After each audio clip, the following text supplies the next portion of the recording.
La Silicon Valley est une sorte de micronation, avec ses rois, ses lois et son histoire. Comment fonctionne-t-elle? Qui la gouverne? Quel est son avenir?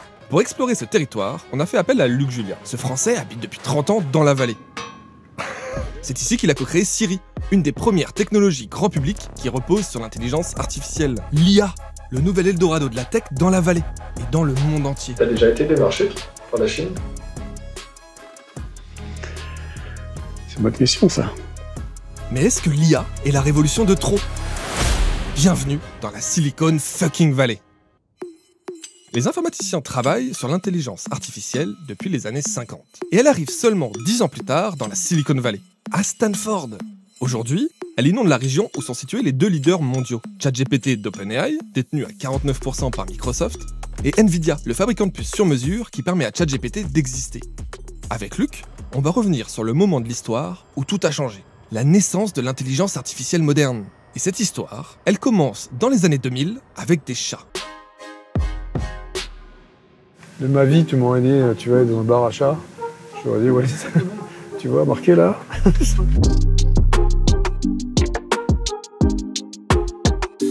Oh putain, je vous remercie pas. Ah non. Pourquoi on t'a fait venir dans un bar à chat? Parce que vous êtes des sadiques. Je vois pas d'autre réponse. Alors non Luc, on n'est pas des sadiques. On veut juste que tu nous parles de l'histoire du machine learning. Mais avant ça, une petite définition s'impose. Le machine learning, c'est la branche de l'intelligence artificielle qui a explosé depuis 2010.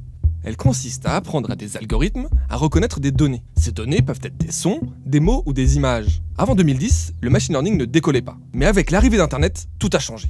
Il se trouve qu'au départ d'Internet, les gens postaient des images de chats. Et donc, une des plus grandes bases de données qu'on ait d'images sur Internet et ailleurs, c'était une base de données d'images de chats. Et donc, on s'est dit, pour tester les théories de machine learning, ça serait bien de faire un reconnaisseur de chats. La base d'images dont parle Luc, celle qui a tout changé, c'est ImageNet. Elle a été imaginée et constituée en 2009 par la chercheuse Fei Li. Et devinez d'où elle vient? Stanford! Dans ImageNet, il y avait 15 millions d'images, dont 100 000 de chats. Fei Li a rémunéré 50 000 humains pour qu'ils catégorisent ces 15 millions d'images. À l'époque, on la prenait pour une folle. Mais une fois que les images étaient catégorisées, les algorithmes ont pu s'entraîner à reconnaître des objets précis. Et surtout, beaucoup de chats. Et avec seulement 100 000 images de chats, on pouvait faire un reconnaisseur de chats qui reconnaissait les chats à 98%. Une machine qui va reconnaître quelque chose, c'est incroyable, c'est intelligent. À partir des années 2010, grâce à ImageNet et ses chats, mais aussi évidemment grâce au progrès des algorithmes et en parallèle des processeurs qui se sont améliorés, le machine learning devient la branche la plus importante de l'intelligence artificielle. Mais où trouve-t-on du machine learning dans notre quotidien? Dans les assistants vocaux pour la reconnaissance vocale? Dans l'étiquetage des photos dans nos smartphones? Dans certaines interactions dans les jeux vidéo? Dans les réseaux sociaux pour nous afficher notre feed d'informations? Et le machine learning est aussi présent dans les rues de San Francisco. C'est Corinne Laine, la correspondante du journal Le Monde, qui va nous montrer ça. Parce qu'en fait, depuis le smartphone, il n'y a rien de neuf.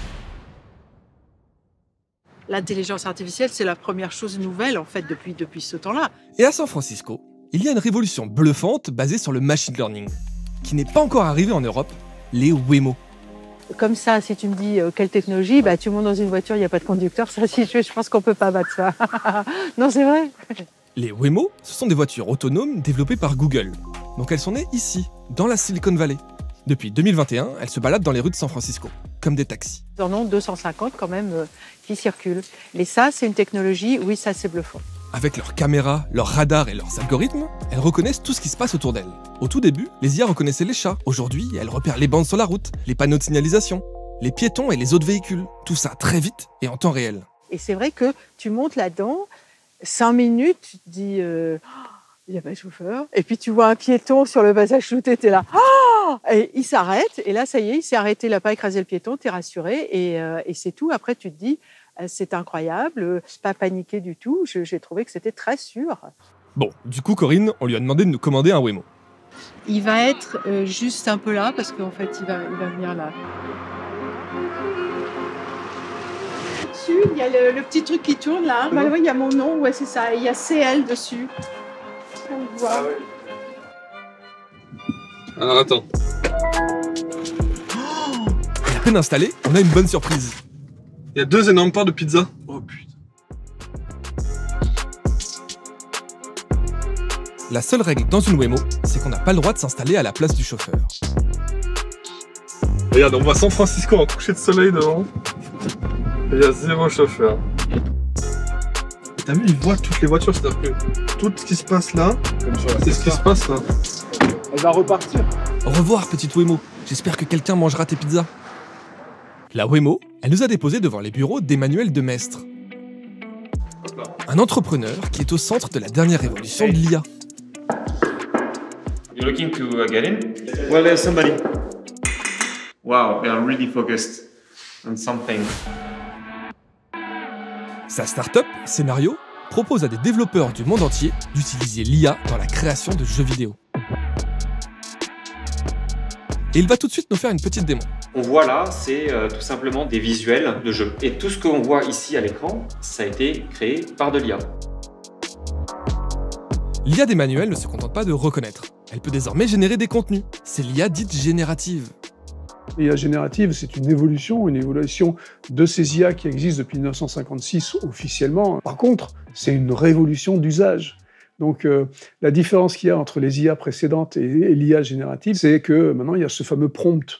Et le prompt qui permet globalement à n'importe qui de faire n'importe quoi. Le prompt, c'est donc une instruction, le plus souvent sous forme de texte, que nous, utilisateurs, donnons à un algorithme. Et ce prompt va nous générer un contenu, soit un texte personnalisé comme ChatGPT, soit une image. Mais ce n'est pas tout. Demain, on va passer du graphique fixe à la vidéo, à la 3D, à la 3D animée, au son, à la musique. Et il est très probable que les jeux vidéo de demain seront entièrement construits avec de l'IA générative.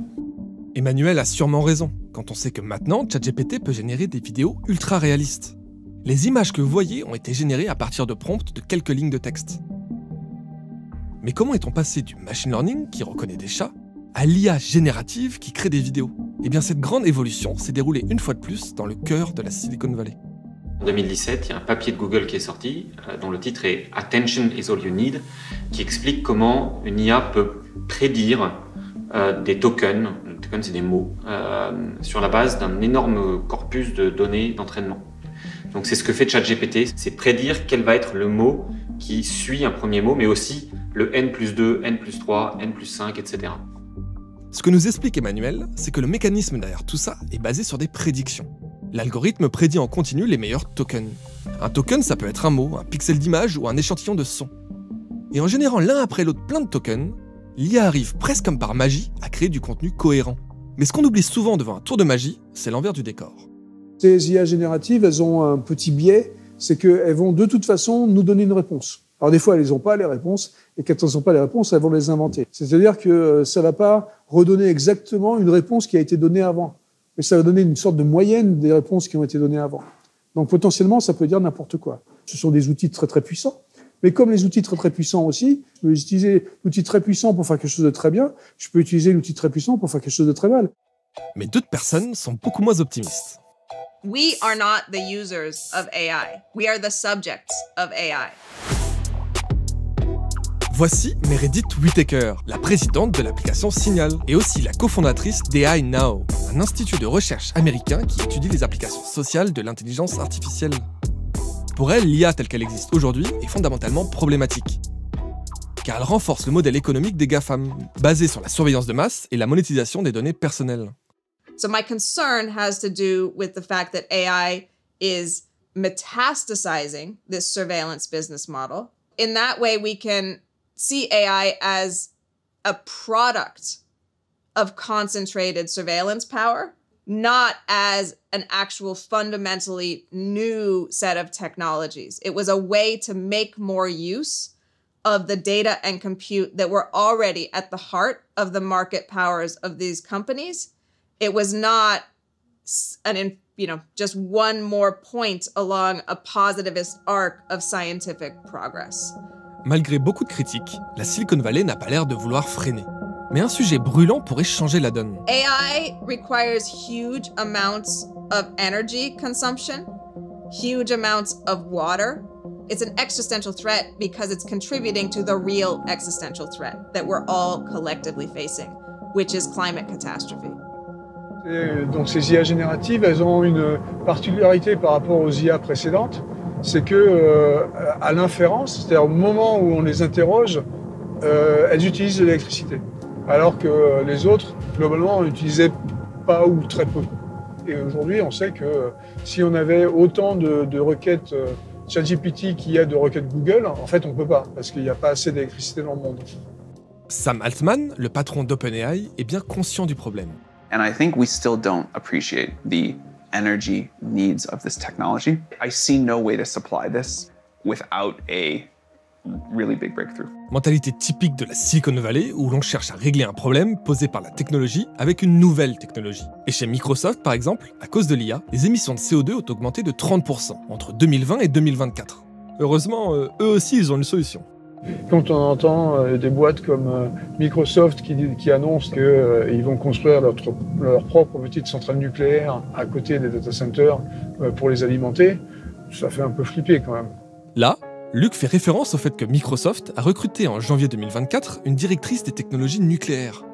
Sa mission ? Concevoir des petits réacteurs modulaires, des mini-centrales, qui fonctionneraient à proximité des data centers. Et de l'énergie, il en faudra beaucoup. En sachant que la Chine est en train de déployer l'IA à toute vitesse pour ses 1,4 milliard d'habitants. Là-bas, 19 entreprises ont déjà déployé leur taxi autonome contre Waymo, qui est la seule aux États-Unis. Les normes ne sont pas les mêmes, les financements ne sont pas les mêmes. Le gouvernement chinois, globalement, ferme les yeux sur la façon dont les voitures sont faites, sur la façon dont elles sont sécurisées, etc. Mais le plus gros avantage qu'ils ont, encore une fois, c'est l'avantage du nombre. Mais Luc soulève un autre problème avec la Chine. Il y a le fameux adage qui nous fait tous marrer, c'est les Américains inventent, les Chinois copient et les Européens régulent. Bon, ça fait marrer tout le monde, mais malheureusement, c'est un peu vrai. Quand tu regardes spécifiquement sur les IA génératives, est-ce qu'elles ressemblent beaucoup aux IA génératives qui ont été faites dans la Silicon Valley depuis 2018 ? Oui. Est-ce qu'ils ont 2-3 ans de retard ? Oui. Il y a eu des cas récemment chez Google, chez Apple, etc., où il y a des gens qui étaient des espions qui ont été virés. Il y a eu des cas où ils ont été en prison. C'est comme ça pour tous les pays, mais la Chine sont particulièrement bons pour faire ça. T'as déjà été démarché par la Chine ? C'est une bonne question, ça. Oui. Mais moi, je suis pas un espion. J'attends d'être démarché par les Français. Qu'est-ce qu'ils foutent ? Si les États-Unis devancent de loin en IA l'Europe ou la Chine, c'est parce que ce sont notamment les champions incontestés dans un secteur crucial, le venture capitalisme, l'investissement dans les startups. En 2023, près de la moitié des investissements mondiaux dans l'IA ont eu lieu dans des entreprises de la région. Il est temps d'aller sur Sandy Road, la route mythique où chaque porte est celle d'investisseurs qui pèsent des milliards. Ça vaut des millions, les trucs qui sont là. On est dans un business de blockbuster, quoi.